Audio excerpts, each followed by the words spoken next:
नमस्कार साथियों, स्वागत है आप सभी का बातें बाजार की पर। मैं हूं अंकित अवस्थी। अंकित इंस्पायर इंडिया का एक ऐसा प्रयास जिसमें हम आप लोगों के साथ में जुड़कर के चर्चा कर रहे हैं किस विषय के बारे में? फाइनेंशियल लिटरेसी के बारे में। फाइनेंशियल लिटरेसी का मतलब है कि आपको अवगत करा रहे हैं कि अगर आप मार्केट में हैं, मार्केट की खबरें आप लोगों तक पहुंच रही हैं, और अगर नहीं पहुंच रही हैं तब तो हम हैं ही, और अगर आप तक खबरें पहुंच रही हैं तो उनका सदुपयोग किस तरह से करना है। जरूरी नहीं है कि हर खबर का आप सही प्रकार से सीधा जैसा सुनकर आए वैसे ही मानने के लिए मजबूर हो जाएं। इसलिए हम आपको कुछ ऐसे कीवर्ड्स दे रहे हैं कि यदि बाय चांस आप मार्केट के बारे में कोई भी एक्शन लेने जा रहे हो कि भाई आज मुझे कोई शेयर खरीदना है या मुझे शेयर बेचना है या मुझे ट्रेडिंग करनी है कि नहीं करनी है, तो कृपया करके इस सेशन को पॉइंट वाइज पॉइंट अपने लिए एज ए नोट्स बनाकर किसी दीवार पर चिपका देना। शेयर मार्केट बहुत लोगों को बहुत बड़े बड़े बेकार अनुभव देता है। मैं फिर भी देखिए आपसे एक बात बोल रहा हूं, भारत में लगभग 4% लोग ही हैं जो अभी ट्रेडिंग के अंदर काम कर रहे हैं, और उसके बावजूद भी एक जो सबसे इंपॉर्टेंट चीज है, हर व्यक्ति इसके अंदर सकारात्मक रूप से ग्रोथ नहीं करता। इसके पीछे यानी कि कुल आबादी का 4% ही व्यक्ति है जो मार्केट के बारे में जानकारी रखता है, और अगर जानकारी रखता है तो ट्रेडिंग के अंदर आपको हर दूसरा व्यक्ति ऐसा नहीं मिल जाएगा जो ये कह दे कि मैंने मुनाफा बनाया है। हाँ, लेकिन बहुत सारे ऐसे प्रॉपर ब्रोकर्स हैं जो अपने बारे में ये दावा करते हैं कि अगर आपने हमारे साथ ट्रेड किया तो डेफिनेटली आपको मुनाफे हो जाएंगे। तो आपको क्या पता होना चाहिए, क्या नहीं पता होना चाहिए, आज के सेशन में एक एजुकेशनल जानकारी यानी कि फाइनेंशियल लिटरेसी के क्रम में हम आपसे साझा कर रहे हैं। जो काम बिल्कुल नहीं करने चाहिए उन्हें हम जरूर आपको आज आपके साथ में साझा करेंगे। फिलहाल के लिए शेयर मार्केट के बारे में जो सबसे इंपॉर्टेंट जरूरी बातें हैं उनकी चर्चा की जाए। देखिए, एक चीज तो आप तय मानकर चलिए, मानने वाली बात यह है कि मार्केट में एनी टाइम उतार चढ़ाव आपकी सोच से पहले और सोच के बाद कभी भी हो सकता है। मान लीजिए मुझे लगता है कि अब सब सही चल रहा है, सरकारें स्थिर हैं, युद्ध की कोई सूचना नहीं है, अचानक पता चलता है कि कोई कंपनी है जिसके द्वारा अपनी बैलेंस शीट में कुछ गड़बड़ दिखा दी गई है, मार्केट धड़ाम से नीचे आ गया। कोई भी पॉइंट उठा लीजिए, जैसे किसी को कुछ भी नहीं पता, अचानक, जैसे मैंने कल आपको बताया था कि एलन मस्क के द्वारा एक ट्वीट साझा किया गया जिसमें उन्होंने ये कहा था कि क्या मुझे अपने पद से इस्तीफा दे देना चाहिए, मुखिया का ट्विटर का पद छोड़ देना चाहिए। लोगों ने कहा हाँ। बस इतना सा कहते ही टेस्ला के शेयर 6% ऊपर चले गए। यानी इतने सारे वेरिएबल फैक्टर्स हैं कि आप उनको हर दिन ट्रैक नहीं कर सकते। यानी कि आपको अगर ये लगता है कि मैं दुनियादारी के बीच में रहता हूं तो हो सकता है खबरें आप तक पहुंचे उससे पहले मार्केट गिर चुका हो। एक बम मार्केट में कहीं से भी फैलने की सूचना मिल जाए, अचानक मार्केट तहस नहस हो जाता है। सरकारें बदल जाएं, मार्केट हिल जाता है। यानी कि बहुत ज्यादा वॉलेटाइल जो चीज है दैट इज मार्केट। ये कैसे काम करता है अच्छे अच्छे गुणीजनों को भी नहीं पता चला है। इसलिए कुछ जरूरी चीजें आप लोगों के साथ में साझा की जा रही हैं, और वो चीजें ऐसी हैं कि जिनको अगर आप लोगों ने इंप्लीमेंट किया तो कुछ हो ना हो आपका कोई बेवकूफ नहीं बना पाएगा, कुछ हो ना हो आपको लॉस नहीं होगा। क्या है वो जानकारियां, आइए मैं आपको बताता हूं। देखिए, सबसे पहली और जरूरी जानकारी कि आप शेयर मार्केट में अगर जा रहे हैं तो पहले ही लिख कर रख लें कि आप लोन लेकर मार्केट में नहीं उतरेंगे। हम में से कुछ लोग ऐसे होते हैं जिन्हें शेयर मार्केट खजाने की तरह लगता है। खजाने से मतलब कि भाई इसमें इतना पैसा डाला था, और हमारे पास ऐसी बहुत सी कहानियां हैं। क्रिप्टो करेंसी और शेयर मार्केट दो ऐसे जादू हैं जिनके बारे में जिसने भी सुना और वो ऐसे ही सुना कि अरे यार पूछो मत, इसमें तो बस एक बार लगा दो भाई साहब, उसने इतने रुपए के शेयर खरीदे थे। अच्छा, इंटरेस्टिंग कहानी यह है कि यदि आप किसी ऐसे व्यक्ति से मिलते हैं, आपका कोई जानने वाला है, आपको लगता है कि यार मैं किसी नॉन से मिला हूं, वो आपको कहता हुआ मिल जाएगा। क्या कहता हुआ मिल जाएगा? यार मैं ना एक ऐसे आदमी के बारे में सुनकर आ रहा हूं जिसने इतने पैसे लगाए थे, आज उसके इतने हो गए। आपने यही बात किसी और व्यक्ति को बता दी। सही मायने में वो ओरिजिनल व्यक्ति कभी नहीं मिलता। आप उस आदमी से कहिएगा कि यार मुझे उस व्यक्ति से मिलवाओ ना यार, जिसने कभी 1000 रुपए लगाए थे आज वो करोड़पति है। नहीं मिलेगा। क्यों नहीं मिलेगा? कारण ये नहीं कि मार्केट नहीं चढ़ा ऊपर, अगर मार्केट को आप एनालाइज करें तो 20 साल में मार्केट कईयों गुना ऊपर चला गया। 3000 से 20 साल के अंदर मार्केट जो है ना 3000 की सेंसेक्स पर था, इंडेक्स फंड पर 3000 पर था, आज 50,000 पर है, यानी कि 20 टाइम्स तो ऊपर ऑलरेडी मार्केट चल रहा है।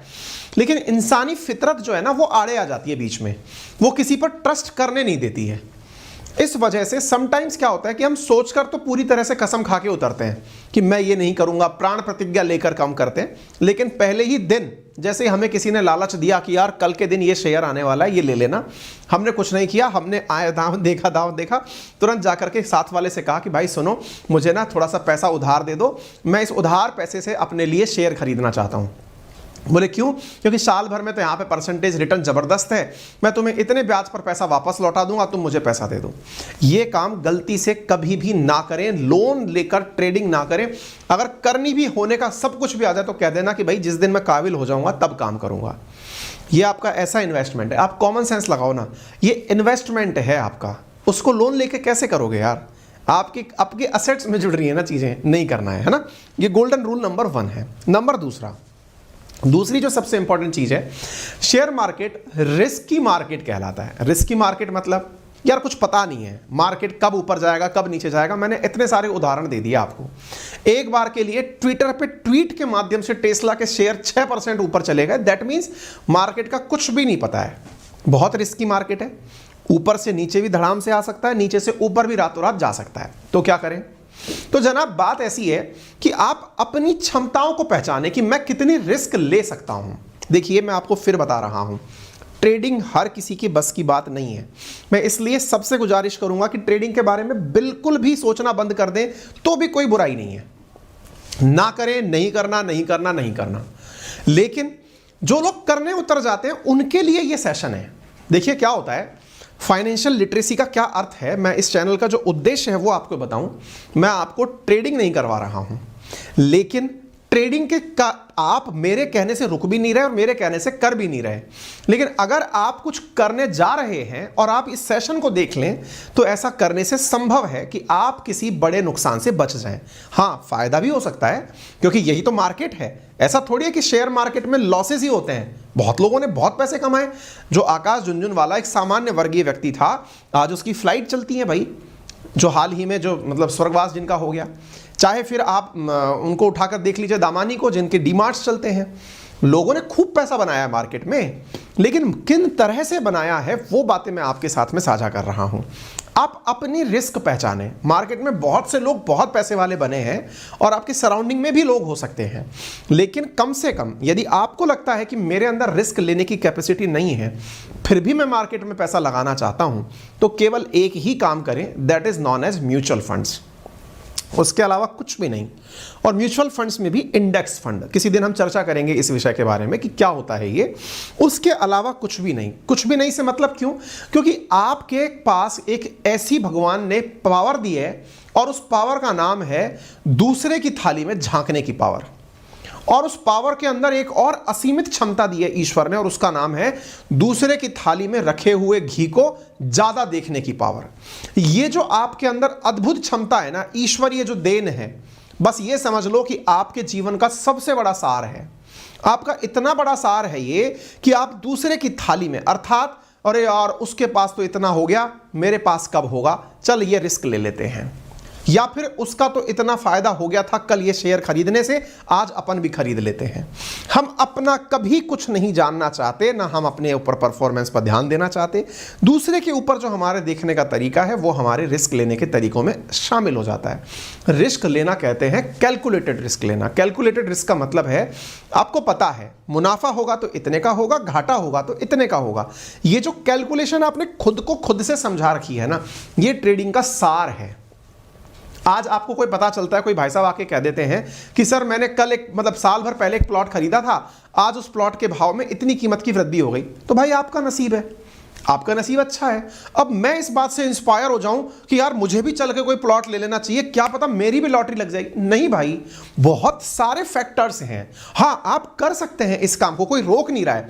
कब कर सकते हैं इस काम को? जब आपके पास ऑलरेडी उस फील्ड की एक्सपर्टाइज है, यानी रिस्क लेते समय कैलकुलेशन करने की क्षमता है। कैलकुलेशन क्या कि यार उस जगह प्लॉट की कीमत बढ़ने का बड़ा कारण यह है कि वो मास्टर प्लान में वहां से एक बड़े हाईवे की बात करता है। नंबर 1, वहां पर जल्दी ही एक बड़ा मार्केट आने वाला है। नंबर 2, वहां पर राजस्थान सरकार या कोई सी भी सरकार अपनी यूनिवर्सिटी खोलने वाली है। ऐसे फैक्टर्स अगर आपको पता चलते हैं, दैट इज कैलकुलेशन। आपने इन्वेस्टमेंट किया लेकिन कैलकुलेट करके किया, इसको कैलकुलेटिव रिस्क कहते हैं और यही अफोर्डेबल रिस्क होती है। तो कभी किसी के कहने पर किसी भी चीज में निवेश ना करें। आप अपने द्वारा जब कन्विंस हो जाए, अब आप कहेंगे सर अब हम तो साधारण आदमी हैं, हमको कैसे पता, हमारे ज्ञान के सोर्स क्या हैं, मैं सारी बातों की चर्चा करूंगा, है ना।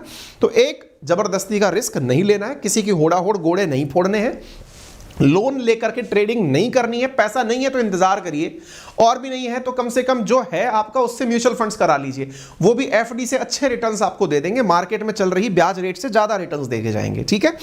तीसरी चीज, अपनी रिसर्च करें। अब साहब आप कहेंगे सर इतना ही पढ़े लिखे होते तो फिर भाई साहब हम आपका सेशन थोड़ी सुन रहे होते, हम तो अपने हिसाब से काम कर लेते। आपने मेरा सेशन सुना, उसके लिए बहुत बहुत धन्यवाद। आप यहाँ उपस्थित हैं तो इतना सा भी कष्ट कर दीजिए कि इसे अपने साथियों से साझा कर दें। चैनल पर आप नए हैं तो आप सब्सक्राइब भी कर लें, और पसंद आ रही हूँ हमारी बातें तो लाइक भी कर दें। ये तो हमने अपने स्वार्थ की बात कर ली, अब आपका स्वार्थ भी करा देते हैं। देखिए, आपकी रिसर्च का एक बहुत बड़ा सूत्र मैं आपको देने जा रहा हूं, तो रोजाना दूंगा और आज भी दे रहा हूं। सूत्र यह है जनाब कि आप जब भी ट्रेडिंग करने निकलें या कभी शेयर खरीदने का मन हो, क्योंकि ये एक ऐसा वो है ना अंदर से आने वाला गुदगुदी सी करने वाला कि यार मुझे तो शेयर लेना है, यार मुझे तो शेयर लेना है। अगर आपको बहुत तेज मन कर रहा है, बस निकलने वाला है मेरा मन, तो भाई साहब आप नहीं कहोगे ना तो भी मैं 500 रुपए का सर लेके रख ही लूंगा, क्या पता मेरी किस्मत एक दिन चमक जाएगी। और सर मैं एक आध नहीं बहुत सारे लूंगा क्योंकि उससे तो बस माला माल हो जाऊंगा। अगर इतना सब कुछ करने का मन करे ना, तो गोल्डन रूल है कि आप जिन प्रोडक्ट्स को यूज करते हैं, आप जिस फील्ड में हैं, आपके फील्ड की जो बेस्ट कंपनी है उसका बेस्ट से बेस्ट शेयर आप खरीद लीजिए। समटाइम्स ऐसा होता है ना, किसी ने कहा मैंने गोल्ड खरीदा, किसी ने कहा मैंने ज्वेलरी खरीदी, किसी ने कहा मैंने शेयर खरीदा, तो एकदम निकला जा रहा है भाई साहब मेरे को शेयर लेने का मन कर रहा है, क्योंकि बहुतों का मन करता है। अब इसका क्या इलाज है भाई, मैं तो मार्केट में उतरना चाहता हूं, किस में उतरूं? अब किस में उतरूं? तो भाई साहब आपके लिए गोल्डन रूल बना रहा हूं मैं। आप में से कुछ लोग कहेंगे अरे क्या बात कर रहे हो सर, मैं इतना सारा शेयर खरीदूंगा, इतनी सारी कंपनियों का 500 रुपए में, एक एक रुपए के शेयर खरीद लूंगा, मैं आऊंगा, मैं पेनी स्टॉक्स के ऊपर भी आऊंगा। लेकिन फिलहाल के लिए जो मैं आपसे कह रहा हूं, अगर आपको बिल्कुल रिसर्च नहीं करनी ना, तो जो प्रोडक्ट आपको सबसे पसंद हो, यानी आपको लगता है कि आप तो लक्स कोजी अंडरवियर बनियान पहनते हैं, तो उसके शेयर मार्केट में आते हैं, खरीद लो भाई। यदि आपको लगता है कि आपके साथ जानने वाले सारे लोग जो हैं वो बैठ करके कोई एक खास प्रोडक्ट है वो खाते हैं, यानी मैकडी का बर्गर खाते हैं और उसका शेयर आता है मार्केट में, खरीद लीजिए। मेरा कहने का मतलब ये है कि जो मोस्ट यूजफुल है, आप सुबह सुबह कॉलगेट करते हैं, उसका शेयर आता है, खरीद लीजिए भाई, क्योंकि आपको पता है कि ये चीजें ऐसी हैं जो आप और आपका परिवार और आपके फोरफादर्स भी यूज करते आ रहे हैं। इसका मतलब ये चलना ही है, मार्केट की कीमतें बढ़ेंगी, इसका शेयर स्वतः ही बढ़ता चला जाएगा, महंगाई के साथ साथ, और कुछ नहीं। तो ये कंपनी जैसे जैसे ग्रोथ करेगी, कॉमन सी बात सोचकर देखिए। एक सिंपल सा पॉइंट मैं आपको बताता हूं, मुझे लगता है कि यार एमआरएफ का टायर है ना, गाड़ियों में हर दिन यूज होगा। कोई भी नई सरकार इस बारे में प्लानिंग नहीं कर रही। हाँ, ये जरूर है, डीजल पेट्रोल की जगह पर सरकारें हाइड्रोजन फ्यूल या फिर सोलर एनर्जी या इलेक्ट्रिक चीजें लाने की बात कर रही है। कोई टायर को लेके तो बात नहीं कर रहा ना कि हम रबड़ के टायर की जगह कोई और टायर ले आएंगे, यानी कि ये तो मार्केट सेट है। आपको यह भी पता है कि दुनिया भर के अंदर आने वाले समय में गाड़ियां बढ़ेंगी ही, क्योंकि किसी भी सरकार की यह प्लानिंग भी नहीं है कि हम गाड़ियों को बंद कर देंगे। कॉमन सेंस लगाना। अब मुझे लगता है कि मेरे तो अंदर से शेयर निकला जा रहा है, बस लेना ही है, ले लो ना यार, एक टायर कंपनी का शेयर ले लो, यूज कर रहे हो ना आप रोज। सर क्या गारंटी है कि भाव बढ़ेगा? अरे मैं गारंटी इसलिए दे रहा हूं क्योंकि महंगाई तो बढ़ेगी ना। वो टायर जो आज 500 का है, कल वो 600 का भी होगा, कल 600 का है, 700 का भी होगा, क्योंकि कंपनी महंगाई भी ऐड करेगी कीमतों में। और जब कीमतों में महंगाई ऐड करेगी और अपना मुनाफा ऐड करेगी, तो आपकी शेयर वैल्यू स्वतः ही बढ़ जाएगी, क्योंकि कंपनी का स्केल अपने आप बड़ा हो जाएगा। यानी आपके पास रखा हुआ पैसा अगर आपने किसी शेयर में डाल दिया, तो ये कॉमन सी बात है ना भाई। शेयर का मतलब क्या है? आपका हिस्सा बड़ा हो जाए। मान लो वो कंपनी आज 1 करोड़ की है, टायर बनाने वाली कंपनी 1 करोड़ की है। मुझे लगता है कि भाई टायर मार्केट में बढ़ेंगे, उनका उपयोग बढ़ेगा और महंगाई के साथ साथ कंपनी भी प्रोडक्ट को महंगा करेगी, यानी कि इसका टर्नओवर भी बढ़ेगा। अगर ये इतने भी टायर बेचती रही, मान लो 1 करोड़ की कंपनी है और वो 1000 टायर बेचती है साल के, अगर वो 1000 भी बेचती रही तो टायर महंगे भी होंगे तो भी वो कंपनी 1.5 करोड़ की बन जाएगी। यानी 1 करोड़ की कंपनी में मेरे इतनी सी हिस्सेदारी थी, वो भविष्य में बढ़कर और बड़ी हो जाएगी। यानी कि मेरे पास जो रखा हुआ पैसा है वो महंगाई दर प्लस मुनाफा मिला करके अगली बार मुझे मिलेगा। इसमें कौन सी रॉकेट साइंस है, मुझे ये बताइए। आप एक काम करिए, आप ना टाटा का नमक उठाकर देखिए। टाटा नमक अगर आपने कभी खाया हो, कंज्यूम किया हो, आप देखिएगा आप क्या पाएंगे। पहले वो नमक 1 रुपए की थैली, 2 रुपए की थैली, 5 रुपए, 10 रुपए, कंज्यूमेबल आइटम है ना जी, वो तो बढ़ता ही जाएगा। महंगाई बढ़ेगी, महंगाई प्लस मुनाफा कंपनी ऐड कर देगी और भाव बढ़कर आपके सामने आ जाएगा। अब शायद पता नहीं है, मुझे काफी दिन से मैंने नहीं खरीदा है, घर वाले ही लाते हैं। 20-25 रुपए की पॉलीथीन आती होगी, मतलब समझ गए आप। So simple as that. तो रिसर्च करने में कौन सा रॉकेट साइंस है। अगर आपको एकदम निकला जाना है ना, मुझे तो खरीदना है, तो ऐसी चीज पर इन्वेस्टमेंट करें जिसमें आप प्रोडक्ट का इस्तेमाल करते हो और वो प्रोडक्ट निश्चित ही लोगों से और उपयोग में आने वाला हो। आपकी कैलकुलेशन भी ये बात कहती हो। कोई भी डाउट किसी व्यक्ति को नहीं है। क्या आपको लगता है कभी कि लोग घरों में पेंट कराना बंद कर देंगे कि भाई आज मान लीजिए आपको पता है देश में मतलब जो आपका एशियन पेंट्स आता है, पता है कि यार एशियन पेंट्स जो है ना आज भी होना है। यहां से आने वाले समय में लोग पेंट करना और ज्यादा करेंगे, घर ज्यादा बनेंगे, संख्या बढ़ेगी, लोगों के पास समृद्धि आएगी, पेंट बढ़ेंगे तो कंपनी की प्रोग्रेस भी होगी। कंपनी की प्रोग्रेस होगी तो कंपनी की प्रोग्रेस के साथ साथ मेरी पेंट की कंपनी में हिस्सेदारी, कल को आज 1 करोड़ रुपए में मैंने 100 रुपए की हिस्सेदारी खरीदी है, कंपनी अगर 2 करोड़ की हो जाएगी तो ये 100 स्वतः ही 200 बन जाएंगे। कॉमन सी बात है। हम लोग जो गलती करते हैं ना, वो गलतियां क्या हैं अभी आगे चल के मैं बताऊंगा। तो उम्मीद है कि आपको यह पता चल गया होगा कि अगर कुछ करना ही है तो क्या करना है। ठीक है, ये रेफर है। अच्छा, एक टर्म मैं आपको आज सिखा रहा हूं, that is square of in trading. ये क्या होता है, कुछ लोग इंट्राडे ट्रेडिंग करते हैं। इंट्राडे ट्रेडिंग का मतलब क्या होता है, मतलब कि आपने आज सुबह 100 शेयर खरीदे, शाम को 3 बजे से पहले अपने शेयर मुझे बेचने हैं। लालची ना बने, पहले ही डिसाइड कर लें इतना पैसा जब हो जाएगा मैं बेच दूंगा, या इतने से नीचे चला जाएगा मैं बेच दूंगा। हम जैसे ही भाग्य भरोसे ट्रेडिंग करने निकलते हैं, समझिए कि आप बहुत बड़ी मुसीबत में फंसने वाले हैं। क्योंकि केवल आपका भाग्य से ही दुनिया चल रही होती तो इस देश में ना जाने करोड़ों की संख्या में लोग काम कर रहे हैं। फिर भाई साहब, आपका और उनके भाग्य में कोई तो अंतर होगा। और अगर आपका भाग्य ऐसा ही होता तो फिर आप विचार करिए ना कि आप क्या कुछ कर रहे होते। तब आप इस चीज में थोड़ी उलझ रहे होते कि मैं 100 शेयर खरीदूं कि 200। आप तो फिर जाने कंपनी उड़ा देते, वारन बफेट के बगल में बैठे होते, है ना। तो अपने आप को इतना भी भाग्यशाली ना माने कि आज तो बस मैंने बहुत अच्छे से पूजा पाठ की है, आज तो मैंने भगवान को अच्छे से याद किया है, आज मेरा शेयर चढ़ जाएगा। वो कभी कभी लक बाई चांस होता है। रिस्क इस तरह की ना लें, है ना। स्क्वायर ऑफ आप पहले से करके रखें। एक बहुत बड़ी चीज मैं आपको बता देता हूं, एक डीमैट अकाउंट जो होता है ना, उसको बहुत सोच समझ करके चूज करें। डीमैट अकाउंट के लिए मैंने आप लोगों के साथ में एंजल वन का लिंक डाला हुआ है, क्योंकि ये शेयर मार्केट की सबसे पुरानी ट्रेडिंग कंपनी है। लगभग 30-35 साल से ये लोगों के लिए काम कर रही है। ये ब्रोकर्स हैं। ब्रोकर्स मतलब आप बनाते तो सेबी के अधीन, NSDL के अधीन ही डीमैट अकाउंट हो, लेकिन ये बिल्कुल वैसे हैं जैसे पेटीएम हो गया, फोन पे हो गया। अब कोई तीसरी कंपनी अचानक निकल के आती है, जैसे इन दिनों व्हाट्सएप आया था पैसे ट्रांसफर करने के लिए, बहुत कम लोगों ने उसको यूज किया, क्योंकि आपको पता था कि इसका इतना बड़ा एक्सपर्टाइज नहीं है इस चीज में, क्योंकि विदेशी कंपनी है। एग्जैक्टली वैसे ही देश के अंदर ट्रेडिंग में बहुत सारी कंपनियां अच्छा काम कर रही हैं।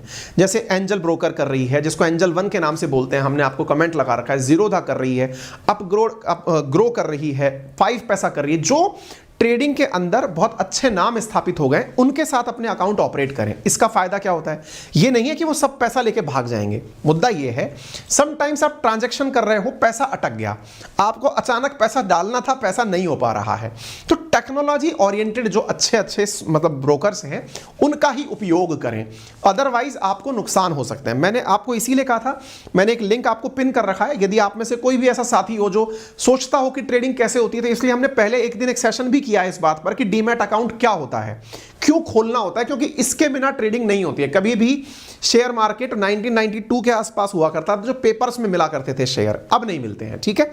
अच्छा, अब साहब एक और बड़ी बात मैं आपको बता दूं, और वो क्या है, कभी भी अफवाहों की भेंट ना चढ़ जाएं। मतलब आपको पता चल रहा है कि कोई दोस्त आकर आपको अचानक कहता है कि यार सुन, बात ऐसी है ना, उस कंपनी के शेयर मुझे पता चला है, मेरे अंकल सेबी में नौकरी करते हैं, या मेरे पड़ोसी जो है ना वो बॉम्बे स्टॉक एक्सचेंज के नीचे ही चाय की दुकान चलाते हैं, उनको खबर मिली है, या फिर मेरे अंकल हैं एक ब्रोकर के बहुत बड़े दोस्त हैं, उन्होंने जानकारी दी है यार कि फलाने दिन ना ये चीज तो एकदम लॉटरी हो जाएगी, क्योंकि ये कंपनी इतना कुछ प्लान कर रही है। देखो, पहले इसको ऊपर अपने ऊपर ना ओवर कॉन्फिडेंस की जगह यहां पर लीस्ट कॉन्फिडेंट होने की जरूरत है कि यार मेरा इतना अच्छा भी मतलब भगवान नहीं है कि मैं देश दुनिया में कहीं किसी कॉर्नर में बैठा हूं और ये खबर मुझ तक ही पहुंचने का इंतजार कर रही थी, ठीक है। अगर आपको लगता है ना कि ये खबर मेरे तक ही पहुंचने का इंतजार कर रही थी, तो भी आप अपने आप को अभाग्यशाली समझिए कि यार भाई सुन, ये किसी और को दे दे, मैं कल मलाल करके जी लूंगा, लेकिन आज मैं तेरे कहने पर कुछ काम नहीं करूंगा। ये उन लोगों के लिए है ये जानकारी जो कि किसी भी प्रकार के भ्रम में फंस सकते हैं। देखिए, इस दुनिया में अफवाहों के चलते बहुत लॉसेज हुए हैं। ट्रेडिंग के अंदर अफवाहों का बहुत बाजार गर्म होता है। क्यों? क्योंकि आप ना किसी ब्रोकर के माध्यम से, किसी भैया भाभी इनके चक्कर में आकर के जब ट्रेडिंग करने निकलते हैं ना, तो होता क्या है कि आप अपना दिमाग तो शट डाउन कर लेते हैं। आप उनको अपनी लिमिटेशन पहले ही बता दो कि सर देखो, मुझे ज्यादा समझ में नहीं आता, मुझे ट्रेडिंग नहीं करनी। जिनको ना कोई ट्रेडिंग नहीं करनी, उनके लिए सबसे अच्छा रास्ता है भाई, जाइए और सीधा म्यूचुअल फंड्स में पैसा लगाइए, एसआईपी सिस्टमेटिक इन्वेस्टमेंट प्लान लीजिए, मिनिमम गारंटी के जो प्लान्स होते हैं उनमें इन्वेस्ट करिए, बिना दिमाग लगा करके इन्वेस्टमेंट कर दीजिए, एफडी से ज्यादा रिटर्न्स मिलेंगे। लेकिन किसी को अगर फिर भी कि भाई नहीं, मुझे तो अपना ही बाजार में जाकर खुद से खरीद फरोख्त करनी है, तो उनसे गुजारिश है कि अपनी लिमिटेशन या अपने व्यक्तित्व को पहले पहचान लो, फिर जाके मार्केट में उतरो, जबरदस्ती मत उतर जाना। एक सबसे इंपॉर्टेंट चीज मैं यहां पर बताना चाहूंगा, दैट इज पेनी स्टॉक्स खरीदने के चक्कर में बिल्कुल मत पड़ना। ये बहुत रेयर होता है, जब हर्षद मेहता जैसे लोग स्कैम में उतरे होते हैं तभी वो पेनी स्टॉक्स को उठा करके गोल्डन स्टॉक्स बना देते हैं। आप लोग इस चक्कर में ना पड़े। अब ये पेनी स्टॉक्स क्या होता है? सामान्यतः कुछ कंपनियों के शेयर ऐसे होते हैं जिनके बारे में हमें खबर मिलती है कि यार ये शेयर तो 1 रुपए का है या ये 10 रुपए का है, और हमको कोई भाई साहब आकर के क्या समझा जाते हैं, भाई साहब सुनो, आप खुद से सोचो, आज 1 रुपए का ये शेयर है, आपने मान लो सर 1 लाख रुपए के शेयर खरीद लिए। बोले हाँ, अगर गलती से सर इसको 5 रुपए तक भी पहुंचने का मौका मिलेगा, और अपने दिमाग में क्या होता है, क्योंकि अपन सब्जी मंडी से सब्जी खरीदने वाले लोग हैं, सर विचार करो कि ये शेयर 5 रुपए का भी बन गया। अच्छा, तो सर 5 रुपए का बन गया तो आपका 1 लाख 5 लाख हो गया। अब बोलो, क्या आपको लगता है कि आप एमआरएफ को 95,000 का शेयर खरीद के उसको 5 लाख में बदल पाओगे? हैं? हमारे दिमाग में एकदम सट से बैठ गई। हमने कहा यार ये तो 1 का 2 करने का तरीका है। मतलब 1 का अगर 2 भी हो गया, वो 2 रुपए का भी 1। सर आप बताओ, हमको फिर पट्टी पढ़ाई किसी ने, सर आप बताओ, आज ये शेयर 1 रुपए का है, इसे मात्र 1 रुपया चढ़ना है। जिस दिन ये 2 का हो गया ना, आपका 1 लाख 2 लाख हो जाएगा।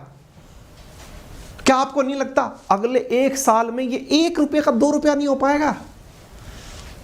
हाँ यार, गजब बात कर रहा है यार, मतलब इतनी जबरदस्त बात जो बता रहा है, इससे अच्छा तो ज्ञाता और हमारा हितैषी कोई हो ही नहीं सकता। यार तूने बहुत सही बात बताई।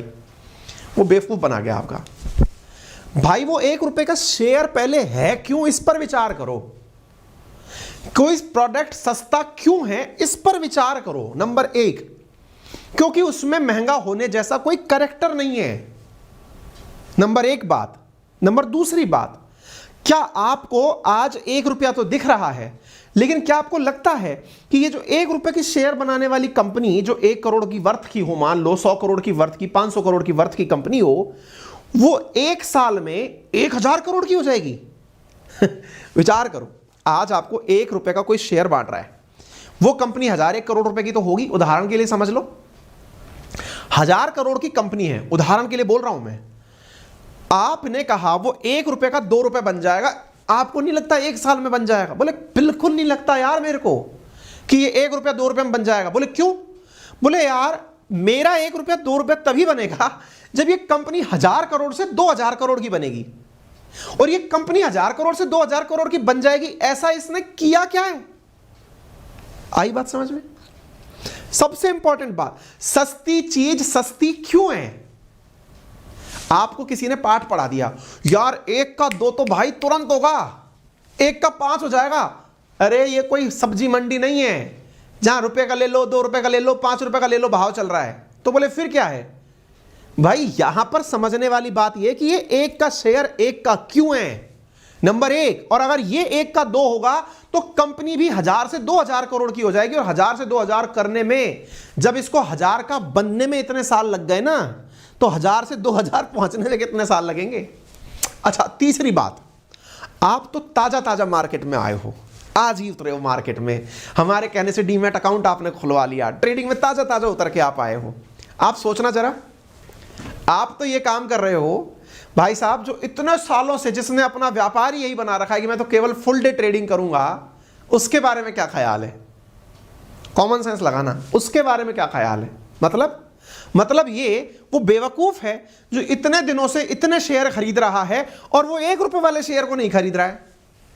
नहीं sir, I am lucky enough, मेरे को पता चला, मेरे दोस्त ने बताया 1 रुपए का शेयर है। एल आपकी वजह से थोड़ी होता है, आप तो ऐसे ही हो सर।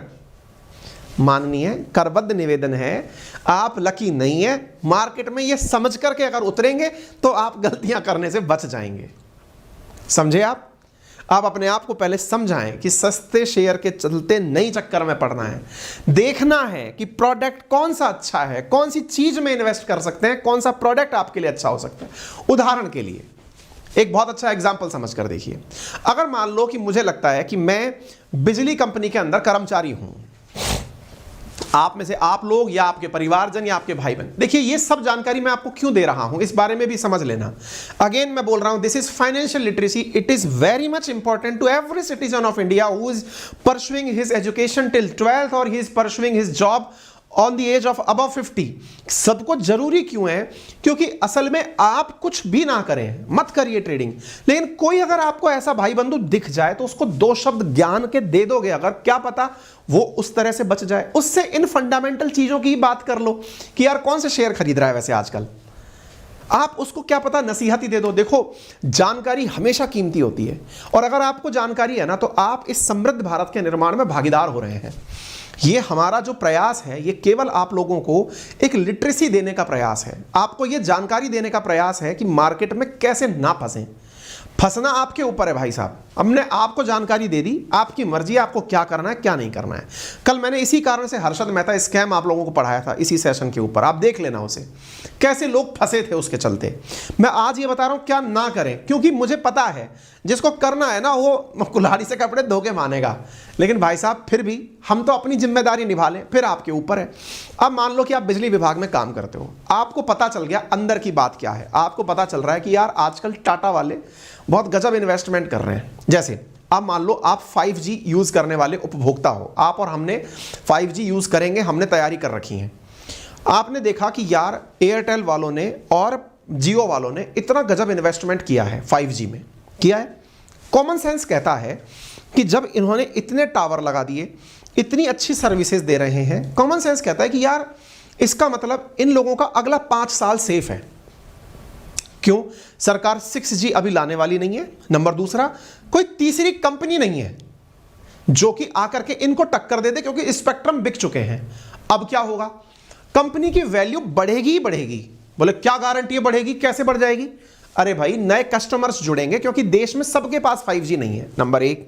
नंबर दूसरा, उपभोक्ता उपभोग जब करेगा तो महंगाई भी उसमें ऐड करके टैरिफ बनाए जाएंगे। उदाहरण के लिए आपने जिस समय जियो का रिचार्ज कराना शुरू किया था उस समय को याद करिए और आज के समय को याद करिए, आपके रिचार्जेस महंगे क्यों हो गए हैं? आज आपको रिचार्ज जितने का जियो ने देना पहले शुरू किया था उतने का ही है क्या? नहीं है, भविष्य में भी महंगा होगा, क्योंकि महंगाई तो आपके प्रोडक्ट की बेस वैल्यू में जुड़ती चली ही जाती है ना। जब प्रोडक्ट में जुड़ती चली जाती है इसका मतलब क्या है कि महंगाई से ऊपर का तो रिटर्न आपको मिलना ही है। आप जिस समय किसी भी कंपनी में एंटर कर गए, इसका सीधा सा तात्पर्य है कि आप उससे ऊपर के भागीदार हमेशा के लिए हो गए, क्योंकि वो बेस पे हो गया उस कंपनी का। इसीलिए लोग कहते हैं कि इंडेक्स फंड में इन्वेस्ट करें। दैट मींस जो टॉप परफॉर्मर कंपनीज है ना, उन्हीं पर फेथ करें, क्योंकि वो कंपनीज आपको बढ़िया रिटर्न्स ला करके देती हैं। यही कंसेप्ट है असल में इन सारी बातों का, ठीक है। अगर आप फूड इंडस्ट्री में हैं, आपको लगता है कि नेस्ले या ब्रिटानिया के स्टॉक्स अच्छा परफॉर्म कर सकते हैं, कर दीजिए इन्वेस्टमेंट।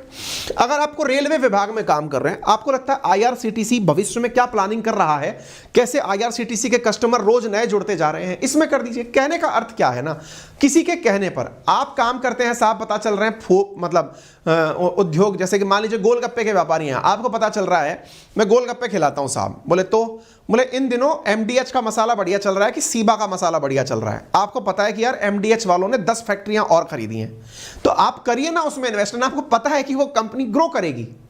आप फूड इंडस्ट्री में काम करते हैं, आपको हल्दीराम के अंदर की बात पता है, आपको लगता है यार ये फर्जी माहौल बनाते हैं, ये लोग असल में ऐसे हैं नहीं, तो क्यों कर रहे हो उसमें इन्वेस्टमेंट? कोई हाथ पकड़ के ले जा रहा है कि हल्दीराम का या बीकाजी का वो आया है शेयर खरीद ले, क्यों खरीद लो भाई? मुझे पता है कि ये फर्जी है, थोड़े दिन बाद फट जाएगी। पेटीएम के साथ क्या हुआ, पेटीएम क्यों बैकफायर किया, ये हमने स्टोरी की है। कहने का अर्थ क्या है ना, आप अपने इन्वेस्टमेंट को बड़ा सोच कर करें अगर आप कर रहे हैं तो। अच्छा, पूरी तरह से मौकों पर नजर रहनी चाहिए, अच्छी बात है, लेकिन अफवाहों से बचकर रहनी चाहिए। हमेशा सेक्टर के लीडर कंपनी के शेयर खरीदें। विशेष रूप से यह सलाह उन लोगों के लिए है जो ट्रेडिंग में नए हैं तो उन्हें लगता है कि मेरे पास पैसा कम है तो मैं सस्ते शेयर खरीद लूं। नहीं, मैंने मेरा विजन पॉइंट आपको दे दिया है, आप उसका इस्तेमाल कर सकते हैं। नंबर दूसरा, अगर लीडर कंपनी कोई है, आपको लगता है कि हाँ भाई अच्छा कर रहे हैं, जैसे कि उदाहरण के लिए एशियन पेंट है, पिडीलाइट है, आईआरसीटीसी, डी मार्ट, डिक्सन, और ये मैं ही नहीं बता रहा, दुनिया में किसी भी ट्रेडर को पूछ लीजिए, आप किसी भी ज्ञाता को पूछ लीजिए, किसी भी न्यूज़पेपर को उठा के पढ़ लीजिए, ये कॉमन कंसेंसस है। और इसके पीछे का जो रॉकेट साइंस है वो केवल इतना है कि दाम महंगाई के साथ बढ़ते हैं, मुनाफा जुड़ता है तो प्रॉपर्टी का या कीमत, जो वस्तु की कीमत है वो बढ़ती है, स्वतः रूप से बढ़ती है। मैं कुछ भी नहीं करूंगा, रखे रखे बढ़ती है। जैसे तनख्वाह आज आपकी जो है वो बढ़ेगी ही। आप जिस तनख्वाह पर आज हैं, 50 साल 20 साल बाद की आप कल्पना करें तो उसमें महंगाई का जो डीए अलाउंस है, महंगाई भत्ता है, वो जुड़ते जुड़ते जुड़ते जुड़ते आपकी तनख्वाह बढ़ती हुई जाएगी। ये मतलब एकदम थंब रूल है, इसमें क्या रॉकेट साइंस है, ठीक है। एक जो सबसे इंपॉर्टेंट पॉइंट है जिसके बाद आज के सेशन को हम खत्म करेंगे, और वो क्या है साथियों, और वो है कभी भी ट्रेडिंग आप करने बैठे तो स्टॉप लॉस ऑप्शन का चुनाव जरूर करें। अब ये क्या होता है ये मैं आपको सिखा देता हूं, बहुत इंपॉर्टेंट चीज है, और इवन मैं अपनी टीम से रिक्वेस्ट करूंगा कि वो इसका एक शॉर्ट वीडियो काटकर अलग से डाल दे। देखिए, स्टॉप लॉस एक सिंपल सी प्रक्रिया यूं समझिए कि मैंने पता किया कि मेरा जो शेयर मैंने खरीदा है वो 1000 रुपए का है। मुझे डर लगता है कि ये 1000 रुपए का शेयर मैं सुबह जगूं और तब तक पता चले कि ये 900 रुपए का रह गया, तो मेरा तो 100 रुपए का नुकसान हो जाएगा। मैं सोने से पहले अपने ब्रोकिंग फर्म, जैसे मान लीजिए आप एंजल के थ्रू अपना अकाउंट खोल के रखे हुए हैं, आप ब्रोकिंग फर्म में एक स्टॉप लॉस का ऑप्शन चूज करके लगा दिए कि भैया 950 से नीचे होने पर मेरा शेयर स्टॉप लॉस में चला जाएगा, अर्थात 950 से नीचे जाते ही इस शेयर को आप बेच देना, मुझे मेरे अकाउंट में 950 रुपए डाल देना, यानी मैं 50 रुपए का तो नुकसान भुगत सकता हूं, इससे ज्यादा नहीं भुगतूंगा। This process is non as stop loss. Clear? कहने का अर्थ क्या हुआ, आपको पता है कि मैं ऊपर में कितने में बेचूंगा ये मुझे पता नहीं है भाई, हो सकता है मेरा 1000 का शेयर 2000 का हो जाए, मैं बेच दूंगा, लेकिन नीचे चला गया, उससे बचने के लिए क्या है, तो आप शेयर के नीचे एक ऑप्शन आता है स्टॉप लॉस का कि भाई मैं इससे नीचे जाते ही मेरे को शेयर नहीं चाहिए, मेरा पैसा वापस कर देना। ऐसा भी होता है। जो लोग अक्सर ये कहते हैं ना उसने लाख रुपए लगाए थे जीरो हो गए, वो इसलिए हो गए जनाब क्योंकि वो स्टॉप लॉस ऑप्शन का यूज करना भूल गया था। अगर आप नए नए खिलाड़ी हैं, आप इंट्राडे ट्रेडिंग नहीं करते हैं, आपको शेयर खरीद के डाल के रख देने हैं, आप अपने वहां पर जैसे होता है ना गाड़ी खुद से ही ढलान पर ना लुढ़क जाए, इसके लिए आप उसके नीचे एक पत्थर लगा देते हैं कि गलती से कहीं गाड़ी ना लुढ़क जाए, ऐसे ही शेयर नीचे ना लुढ़क जाए, उस पर स्टॉप लॉस लगा दीजिए कि कल को अगर मार्केट नीचे लुढ़कता भी है तो आपके अकाउंट में आपका पैसा वापस आ जाएगा। ठीक है, तो उम्मीद है कि आपको आज का सेशन काफी फायदेमंद रहा होगा, और अगर रहा हो तो कृपया करके इस सेशन को जितने ज्यादा लोगों से हो सके साझा करें, क्योंकि आपकी और हमारी जिम्मेदारी संयुक्त है अब भारतवर्ष को फाइनेंशियली लिटरेट करने की, और मुझे पूर्ण विश्वास है कि आप इसमें मेरा पूरा सहयोग करेंगे। अपने परिवारजनों को जरूर इसे दिखाइए, अपने भाई बहन जो कहीं रह रहे हैं उन्हें जरूर बताइए। ठीक है, चैनल पर नए हैं तो इसे सब्सक्राइब करिए, अपना प्यार यूं ही बनाए रखिए। धन्यवाद।